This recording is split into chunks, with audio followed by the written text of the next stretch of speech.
Shalom, selamat pagi Bapak Ibu Saudara yang dikasihi Tuhan Yesus Kristus. Selamat kita berjumpa kembali dalam renungan pada pagi hari ini. Kita bersyukur karena anugerah Tuhan, berkat kebaikannya Tuhan selalu limpahkan atas kita. Sebelum kita mendengarkan kebenaran firman Tuhan, mari kita berdoa. Bapa, dalam nama Tuhan Yesus Kristus, Tuhan dan Allah kami yang hidup, Tuhan yang berdaulat atas segalanya, Tuhan yang selalu beserta dengan kami dalam setiap keadaan. Kami bersyukur untuk hari baru ini. Tuhan memberikan kami kesempatan untuk menjalani kehidupan dalam berkat dan rencana Tuhan yang baik. Saat ini kami mau mendengar kebenaran firman-Mu.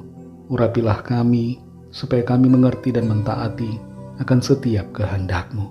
Dalam nama Tuhan Yesus kami berdoa. Haleluya. Amin. Saudara yang dikasihi Tuhan, ayat firman Tuhan saat ini terdapat dalam surat Roma, pasal 16 ayat yang ke-7, tertulis demikian. Salam kepada Andronikus dan Yunias, saudara-saudaraku sebangsa yang pernah dipenjarakan bersama-sama dengan aku, yaitu orang-orang yang terpandang di antara para rasul dan yang telah menjadi Kristen sebelum aku. Saudara yang dikasihi Tuhan, di zaman pemerintahan Romawi kuno di zaman lalu, orang-orang Kristen seringkali dipandang atau disebut sebagai orang-orang ateis oleh populasi Roma dan otoritas pada saat itu. Sebutan sebagai orang ateis kepada orang-orang Kristen disebabkan karena orang-orang Kristen, orang-orang percaya kepada Kristus pada waktu itu tidak mau menyembah dewa-dewa bangsa Roma. Padahal pada waktu itu bangsa Roma memandang partisipasi dalam kehidupan agama, ritual penyembahan kepada para dewa sebagai hal yang sangat penting.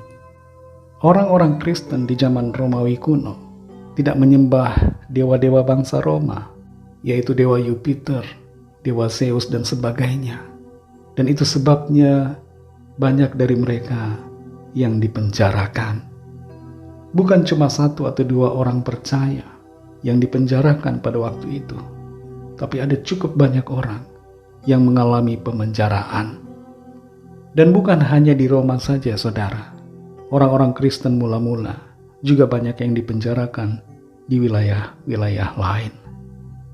Dalam Roma 16 ayat 7 ini dikatakan, salam kepada Andronikus dan Yunias, saudara-saudaraku sebangsa yang pernah dipenjarakan bersama-sama dengan aku, yaitu orang-orang yang terpandang di antara para rasul dan yang telah menjadi Kristen sebelum aku. Dalam suratnya kepada jemaat di Roma, Rasul Paulus menyampaikan salam. Ini adalah bagian pasal yang terakhir, dan salamnya ditujukan kepada dua orang yang disebutkan namanya di sini adalah Andronikus dan Yunias. Kita tidak punya banyak data tentang mereka, tentang dua pribadi ini, tapi di sini kita mengerti bahwa Andronikus dan Yunias lebih dulu percaya kepada Kristus dibandingkan Paulus. Dan mereka berdua pernah dipenjarakan bersama-sama dengan Paulus. Kapan dan di mana mereka dipenjarakan bersama-sama dengan Paulus? Tidak dituliskan kapan, tapi ada kemungkinan bahwa Andronikus dan Yunias dipenjarakan bersama dengan Paulus ketika Paulus ada di penjara di Filipi atau di Efesus, atau ketika Paulus secara tidak resmi mengalami penahanan dan penganiayaan. Dari ayat ini, saudara, kita mengerti bahwa bukan hanya Paulus yang mengalami penderitaan, tapi ada juga Andronikus dan Yunias, dan bahkan ada orang-orang lain yang mengalami penderitaan, aniaya, kesukaran, penolakan, pengkhianatan oleh karena iman mereka kepada Kristus. Orang-orang yang pikul salib bukan hanya satu dua orang, tapi setiap orang percaya mengalami pikul salib, mengalami pergumulan, mengalami penderitaan dan kesukaran karena iman. Saudara yang dikasihi Tuhan, ada kalanya kita merasa kita paling menderita, kita yang paling disakiti, kita yang paling ditolak karena iman. Kita merasa salib kita yang paling berat. Kita merasa bahwa pergumulan kita yang paling hebat. Dan ada kalanya kita merasa sendiri. Kita satu-satunya orang yang mengalami penderitaan karena iman. Tapi di sini saudara kita disadarkan, kita diingatkan bahwa ada Andronikus dan Yunias di sekitar kita. Ada orang-orang percaya yang beriman pada Kristus yang juga mengalami kesukaran, yang mengalami penderitaan, yang mengalami pergumulan dalam kehidupan mereka disebabkan karena iman kepada Tuhan Yesus. Jangan pernah merasa diri kita satu-satunya yang mengalami kesulitan. Jangan cepat merasa paling berat, paling merasa sendirian, saudara. Ingatlah bahwa ada banyak orang-orang lain yang juga berjuang dalam iman mereka. Mari jangan kecewa, jangan putus asa, saudara. Dan jangan merasa paling hebat sendirian. Karena ada orang-orang lain, orang-orang percaya di sekitar kita yang juga kuat di dalam Tuhan, yang setia dalam perjuangan iman mereka sampai akhir. Mari tetap setia dan saling mendukung, saling menghargai, serta saling menopang satu sama lain di dalam Tuhan. Mari kita berdoa. Terima kasih Tuhan Yesus, kami mengucap syukur untuk firman-Mu yang sudah kami dengar pada saat ini.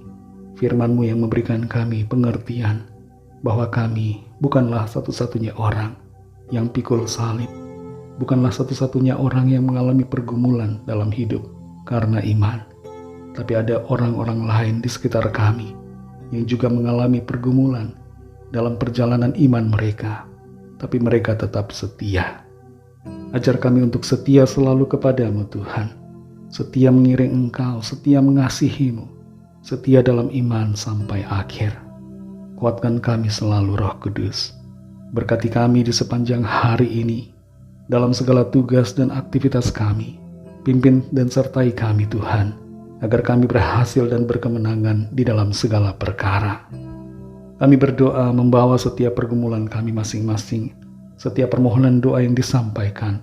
Lawatlah ya Tuhan dan nyatakan kuasa mujizat, pertolongan-Mu bagi kami. Ada kesembuhan, ada kelepasan, ada pemulihan, ada pertolongan ajaib yang Tuhan nyatakan. Kami bersyukur untuk jawaban doa, kami bersyukur untuk pemulihan, bersyukur untuk kesembuhan yang Tuhan berikan. Terima kasih Tuhan, kami serahkan semuanya ke dalam tangan kasih-Mu. Dalam nama-Mu yang kudus, nama Tuhan Yesus Kristus, kami sudah berdoa dan mengucap syukur. Haleluya. Mari sama-sama kita berdoa, doa Bapa kami. Bapa kami yang di sorga, dikuduskanlah nama-Mu, datanglah kerajaan-Mu, jadilah kehendak-Mu di bumi seperti di sorga. Berikanlah kami pada hari ini makanan kami yang secukupnya, dan ampunilah kami akan kesalahan kami, seperti kami juga mengampuni orang yang bersalah kepada kami. Dan janganlah membawa kami ke dalam pencobaan, tetapi lepaskanlah kami daripada yang jahat, karena Engkaulah yang mempunyai kerajaan, dan kuasa dan kemuliaan sampai selama-lamanya. Amin. Terimalah berkat Tuhan. Tuhan memberkati engkau dan melindungi engkau. Tuhan menyinari engkau dengan wajah-Nya dan memberikan kasih karunia. Tuhan menghadapkan wajah-Nya kepadamu dan memberikan damai sejahtera.